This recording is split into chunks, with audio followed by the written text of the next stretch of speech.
दरवाज़ा बंद है, पर वो अब भी देख रही है।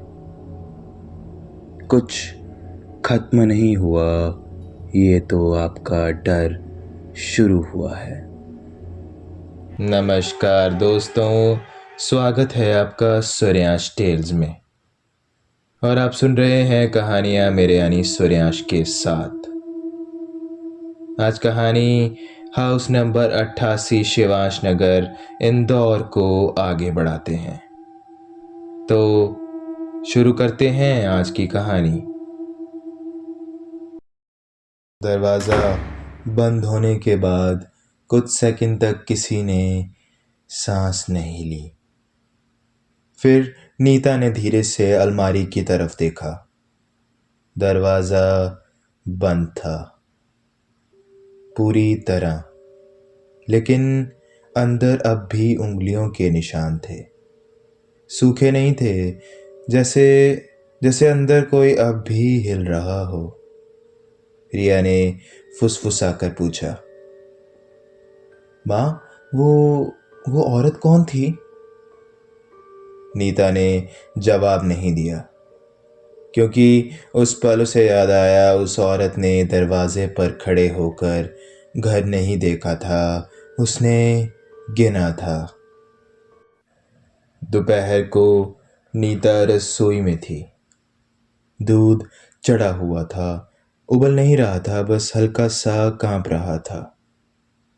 नीता ने गैस बंद की और तभी पीछे से बहुत हल्की आवाज आई, पूरा नहीं हुआ। नीता पलटी। रसोई खाली थी, पर चम्मच अपने आप कटोरी में गिरा एक बार, और फिर कटोरी अपने आप थोड़ी सी खिसक गई।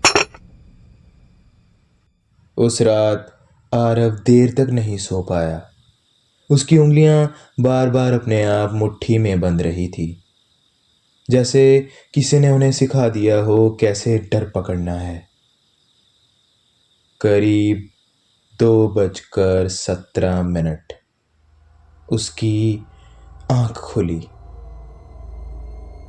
कमरा वही था, दीवारें वही, पर दरवाजे के नीचे अंधेरा गलत दिशा में फैल रहा था, अंदर की तरफ। जैसे बाहर खड़ा कुछ घुसने की कोशिश नहीं, पर अपनी जगह याद दिला रहा हो। आरव ने आवाज लगानी चाहिए, आवाज गले से बाहर ही नहीं निकली। उसके कान के पास किसी ने बहुत धीरे से कहा, तुम सबसे बड़े हो। अगले दिन आरव ने मोहल्ले के पुराने पंडित से बात की। नाम सुनते ही पंडित के हाथ कांप गए। अरे उसका नाम मत लो, नाम लेने से वो सुन लेती है। आरव ने जिद की।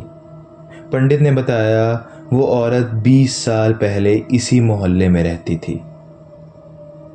उसका पति और 2 बच्चे एक ही रात मर गए थे। कोई बीमारी नहीं, कोई हादसा नहीं, बस सुबह जागे ही नहीं। लोगों ने कहा पागल हो गई है ये, पर सच यह था। वो शमशान जाती थी हर अमावस, नंगे पांव, पीछे से किसी को देखने नहीं देती थी। वहां एक तांत्रिक था जिसे लोग गुरु कालदत्त कहते थे। वो सिखाता था जो माँ बनने का अधिकार खो देती है, वो दूसरों के घर से माँ को निकाल सकती है। उस औरत ने पहला प्रयोग अपने ही घर पर किया और कुछ टूट गया। उस रात नीता नींद में उठी। इस बार कोई सपना नहीं, वो सीधी मुख्य दरवाजे की तरफ चली। सुनील ने देखा। अरे अरे नीता! नीता रुकी नहीं।